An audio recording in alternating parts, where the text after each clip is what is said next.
In today's video, I'm going to teach you how sections, rows, and elements work together to build a page layout. When you're creating a page, it helps to think of the builder in three simple layers. First, you have the section, then inside the section, you place rows, and inside those rows, you add elements.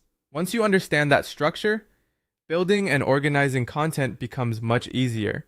Let's start with the section, which is usually shown in green. A section works like the main container for a large area of your page. You can use it to control the background for that entire block, whether that means choosing a color, adding an image, or simply separating one part of the page from another. So if you want a dedicated area for something like services, testimonials, or a contact block, the section is where that area begins. It helps define the overall look and feel of that part of the page. Next comes the row, which is typically shown in blue. Rows always go inside sections. Their main job is to control the layout of your content by letting you choose how many columns you want. For example, you might choose one column for a simple full-width text area, two columns for an image beside some text, or three columns if you want several items displayed side by side.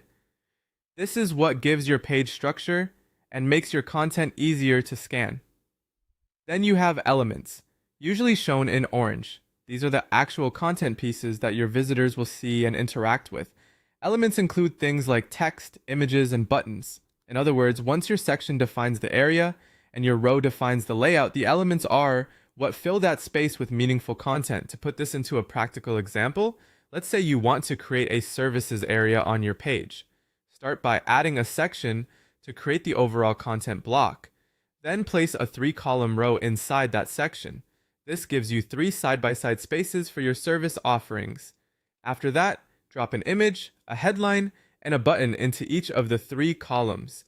This creates a clean, organized layout where your catering packages can be displayed next to each other in a way that looks professional and is easy for visitors to compare.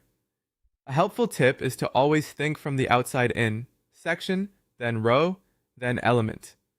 If you remember that order, building pages will feel much more natural and much less confusing.